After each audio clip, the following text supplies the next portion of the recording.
To believe that sitting around and singing hymns, for example, and believing God was the creator of the earth.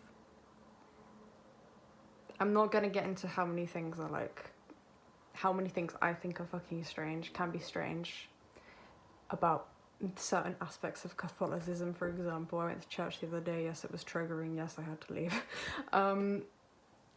Which is another thing. Like, if you are psychotic, if you still experience symptoms but are like in a more neurotic state, like you can still put yourself presently and yourself first. Do not be afraid to cancel things and excuse yourself from things and not go places that are gonna put you in that, no matter how pressurized you feel. If it be a party, if it be alcohol, if it be drugs, because I took drugs and that wasn't a good experience, like weed, when I was coming down from this experience, and I still believed all these things and that kind of thing. I thought it was more normal, and I didn't expect it to have that experience. Anything you think that might do that, like harm your recovery, or you don't even know, but like even things that you think are related to that and you know are going to put you in a situation, especially religious psychosis, it's going to put you in a situation where you are relating back to how you felt. Do not be afraid to say no, because your recovery comes first. And not only that, if you are still having problems with that, there is a chance you might go into another episode. And you don't want to go, if you've been to hospital, I know you don't want to go back to hospital. I know you don't want to deal with the shit that you did, because sometimes families cannot be as accepting the second time round, or it can be very difficult for people to deal with it again. They don't want you to go back into that situation. Do not be afraid to say no, because your health comes fucking first, okay? Your health comes fucking first, and nobody else should like hinder that. They should understand. And if they're not in your life, or they don't understand. And I get that they don't understand, but you understand. And there are people around you that, like, maybe not around you, but there are people that, like me, for example, who understand. Like, you don't need to put yourself in those situations to make other people happy, or you don't need to, even if you're doing it because you want to try and challenge yourself, and people have said to me before, you will need to try and challenge yourself. Not necessarily if you're going through shit that you know is gonna like trigger it again. I would not put myself in a situation where I was gonna go back to hospital. Or I would not put myself in a situation where I was gonna be like, oh, I'm gonna challenge myself by going to a place that is like, whether it be mentally, I mean this mentally and I mean physically. Like, I'm not gonna put myself in a place where it's like I'm going back in time and I'm hearing all these things that were attacking my brain and making me believe that they were real. I'm not trying to meet people again, you know? I'm trying to meet people in the real world. I'm trying to live my life. I'm not doing anything for anybody else that's going to hinder my recovery, because recovery is so important. And you don't believe that in psychosis, and that's why it's so important that now that you do believe it, that you are in that situation where you're like, I'm going to put myself first, because there are happy things out there. There are happy things out there that are not psychosis. There are happy things out there that are not being God's chosen one, okay? There are happy things out there that are not you speculating and plotting and deciding, oh, this is my fate, or oh, this is going to be my fate. Oh, that dress is pink. I thought something earlier, so that means that that's connected to that, and I'm going to buy that dress and I'm going to burn it. I don't know. Whatever your mind is telling you, remember at one point your mind was against you in this way, and you didn't even know, because you won't know. But you can do things to prevent that, and you can do things, and even telling your family about this and how it makes you feel, or people around you that makes you feel. If you haven't had proper conversations with people about this, make the time for it. Make time for it. Make time for people to... Make time to try and help people understand how you feel, because they're not going to know, because they were never in your head to begin with. They were never in your head to begin with. They were never able to understand fully. They'll never be able to fully understand unless they've been through the exact same thing. Even people, it can sometimes feel like a struggle in the mental health community to some people, I imagine, when they don't get exactly what you're saying. But it's better if you can relate to them on this such a subject, like if you're trying to get them to understand, you know? You need to help people understand you, because this is such a severe and intense creature. It's like such a creature, you know? It's like something you can't put in the box and lock it away forever, you know? This still impacts like everything. It still can impact everything, and it can be so pressurized to be forgotten. And no, don't forget it. Don't forget, like, I mean, if it's still so with you, don't try and forget it, because it's not going anywhere, and neither are you then, if you're stuck in that mindset.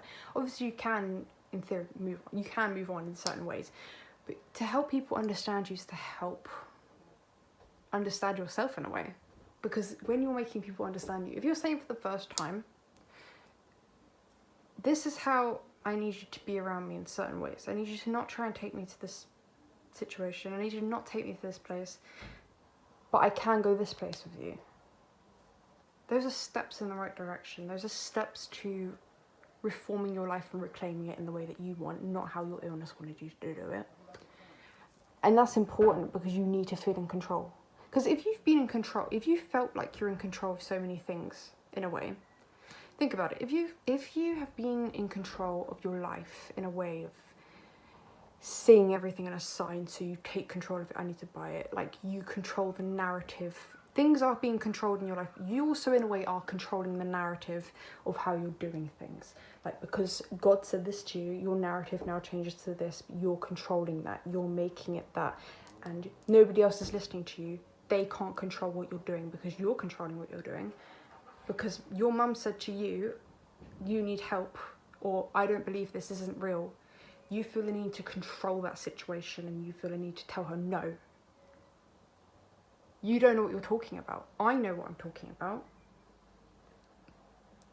And I'm going to show you, for example, if you say I'm going to show you, or you do something that's like, I'm going to show you that this is real, or you're controlling certain aspects of your life. So control can be hard to give away, especially when there's psychosis. Psychosis then, it kind of pushes you in a way to feel like you're controlling your life more in a certain way, but in a very negative way, but it can feel positive to you at the time. But it's also like that blanket of comfort, control at the same time. So in a way, you're kind of, some people may relate to this, some people know how I'm describing it, but this is how I'm describing it. You have the ability to control your life now, and it can be scary. It can be scary to take control and say no to things, or control your recovery, because you had psychosis controlling that, but you thought you were controlling that. So it's difficult to navigate, as you can tell, because there's like several different factors going into like many different things. But the main thing is you are in control of your life, and psychosis is not in control of your life. And no matter if you keep going to episodes, you can still find ways back there. There are people around you that will help you back there. You may not like it at the time, but there is ways to control this. There is ways to manage it. Saying from someone who still goes through that shit every day, certain things of it, you can control certain things to help you become better. So putting yourself first is a must do, especially in like the first few, maybe even 5 years of illness. I've not even got past 5 years, but putting yourself first is the most important, because we relapse. Fuck relapse. Nobody fucking wants to relapse. More than anyone, nobody fucking wants to relapse, you know? Like, you want to live in the real life, you want to have those connections, you want to have those friendships. It's going to be really difficult to let go. Letting go, I just said with control, letting go is so difficult sometimes, because it's your entire life, you know? But it can come, it can. Like I said, there's beauty in life. Before, like, being suicidal and shit, it's like, you don't see beauty in anything. You just want to die. The simplicity, there is pleasure in simplicity. Like, if your sky is blue today, or your sunset is like a pink and orange, you can just stare at that and be like, world created this world as well as beautiful. There is beautiful things in this world. That's how I would say start off. Find things that make you happy, small things that make you happy. Start off finding small things, very small miniature things. It doesn't have to be massive at all. No massive stuff in the beginning that make you happy. Create that foundation, that building ground for happiness in the future. Because when you start that, and I know it seems like a lot of work, and to some people, if someone's watching this and they're not in psychosis, they probably don't think that's a lot of work. That is a lot of work. To find happiness after psychosis, that is a lot of work. Because for a lot of people, that is their life. That is their happiness. They were happier in that delusion. Some people not. A lot of people maybe even not. Are like, I don't find any happiness in this. But you had some sort of stuff happen. You probably had some sort of happiness, whether it be control of your over things. Special, feeling special. That's a sort of happiness. But at the end of the day, find those little things. Tiny things. I found writing. Now, I had writing in my psychosis, so it's a bit different. I honed in that skill. You can even start by finding things that were in your illness, in your episodes to begin with, and try and build on certain things that were in that, but bring them away from what you felt. Try and make them more grounded in reality. Writing is a good one. Music is a great one. Both are phenomenal.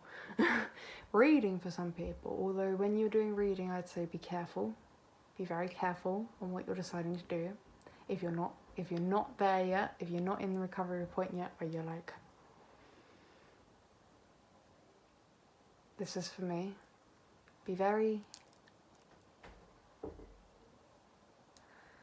very careful, because reading the wrong shit can, invoke again. But writing, you could say the same about writing. Just be careful about what you're doing, but be aware. Try and be as aware as possible. And I know that's difficult, but try and remind yourself of certain things every day. Even if it's a little bit, even if it's writing down something and it's like, I am thankful for this today. I remember this. I remember I was happy about this. That's all grounding. That's all bringing yourself back to like yourself and like reminding you things that are you. The parts that make you happy are parts of you. So it's always important to keep positivity as placed in your life as possible, because this illness will try and bring you down, and you don't need that.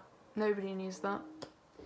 To be in something as intense as a religious experience, and I mean thinking you're a literal saint or something like that. There's like that importance. So you can also feel it's also important to try and make yourself important. Now, I would say a good way to start this off, and I've been thinking about this recently, try and talk to people about things that make you happy. Try and talk to people on things you feel maybe knowledgeable on. Try and talk to your friends, family. Try and share your opinions. Try and share things you've written. Try and share things you've made, whether it be music or whatever. It may be that was my attempt at dribbling a ball, because that's what first came to my mind, basketball, sport. Talk about your opinions in sport. Make yourself feel valued. Make yourself feel important within yourself, because you felt important within yourself. Or to whoever you thought you knew, or think you know. Making yourself feel important and valued in conversation is so important, because you felt so valued by yourself, and there was no one going to make you as valued as yourself in psychosis. So talking to people about things that make you feel happy, valued, like important in life, because you are important in life, okay? In reality, you are important, okay? Is so important. You need to find those things that make you like, that give you that importance to your life, because nobody else can give that to you once you've been through experience. Well, there's obviously people that can make you feel that way, your partner, anything like that, but people don't really get the same kick out of it as they do in psychosis, or at least that's how it happened for me. I didn't get the same kick out of that. I still don't. But there's things in life that I can ground myself on and make myself feel more in this reality. That's why I'm not in an episode right now. Little things that make you happy. I'm getting hair extensions in like 6 days. That shit makes me happy. Because I cut my hair off thinking I had some idea, you know, like a year ago. Not fun. I regret that entirely. Because I had some idea, like an idea that came to myself while I was funding in psychosis. I thought I was going to look a certain way and it didn't work out. So make yourself feel better about things you've lost. Losing stuff can be so difficult. That morning, I'm going to put it out here, do not be afraid to mourn your experiences. Do not make anybody feel you pressured to move on, because healthcare professionals in the fucking UK especially, I don't know what it's like in America. Okay, I've seen things, but don't probably know because I'm not in America. They will want you to move on. Your parents, your family, your friends will want you to move on because it more than likely will happen like that. Because of the fact that they want to move on. They don't want to deal with this forever, but you might have to deal with this forever. So you've got to make yourself comfortable within yourself. I just have to remember what I said, because remember, memory of a goldfish here. You've got to be feeling comfortable within yourself. And mourning is an important part. People mourn when people die. They aren't expected to move on immediately. You're mourning a part of yourself because a part of you died. Your perspective of your entire self might have died within, and not to be morbid, but you might have felt like a part of you, or people you thought you knew. You might have thought you knew people. You might have had friends that weren't actually here in psychosis. Mourning people, mourning yourself is a horrible thing to go through. But it can happen.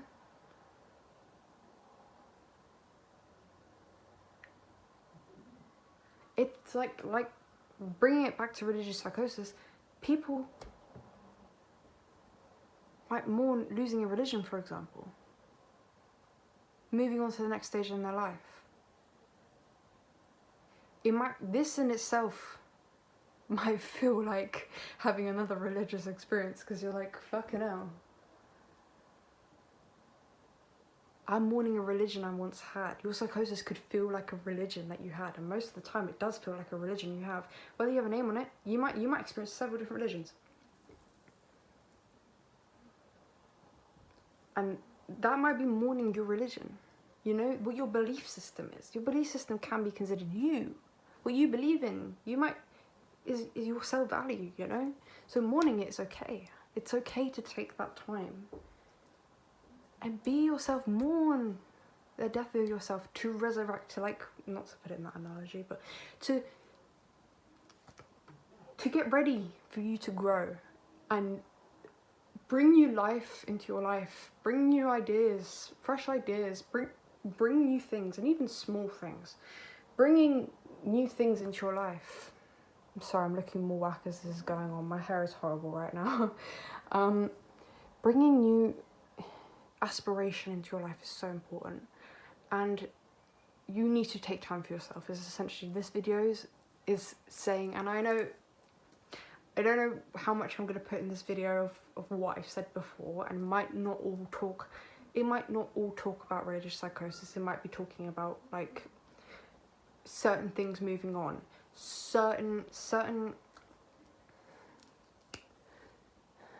the plan was to talk more about religious psychosis, but it's gone on to more of just like trying to explain that you're not alone. You never will be alone, because there's at least one other person who's had this experience. If you relate to any of this or the majority of this. And it's not easy. It's not easy at all, and people think it's easy. And people who don't understand how bad it and traumatizing it can be for you to go through.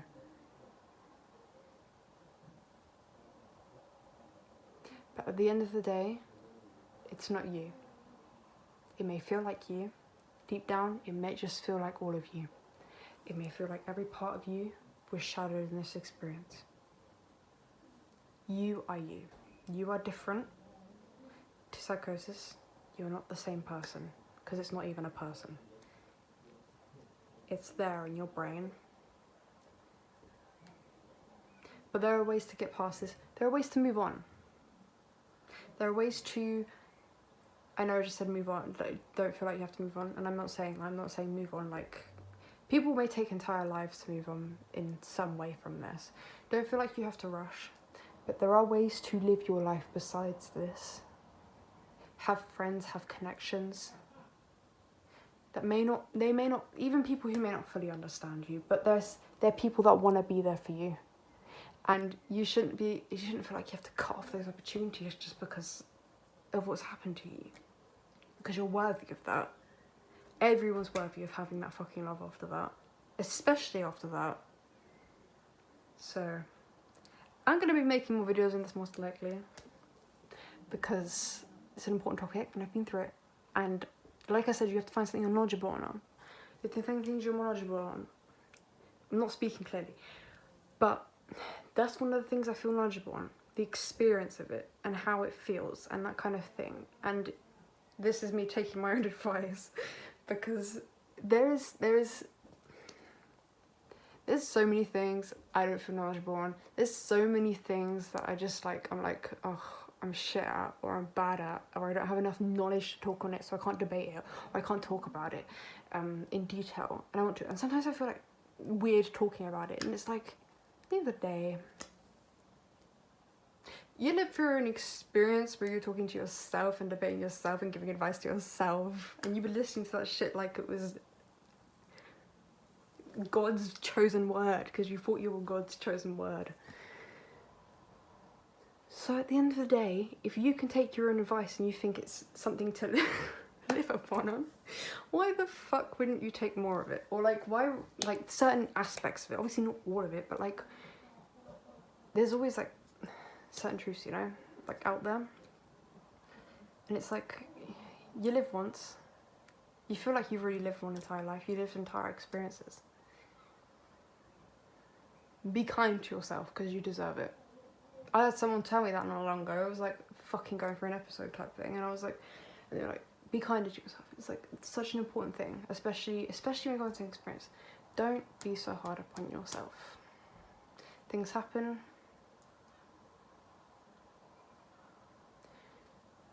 And yeah, I'll be making sort of more videos on it, maybe. Depends how bad people think this advice was, or how good they think this advice is. Hopefully amazing. Hopefully, no, I'm joking. Yeah, be kind to yourself, that's what I have to say for today. And I love talking to you, and I hope someone takes something from this today and they realise that they are important, or they realise something from this that they didn't realise before. Or they just take it and it made them smile, or something like that. Yeah. Thanks for listening. Maybe I'll see you soon. Anyway, goodbye.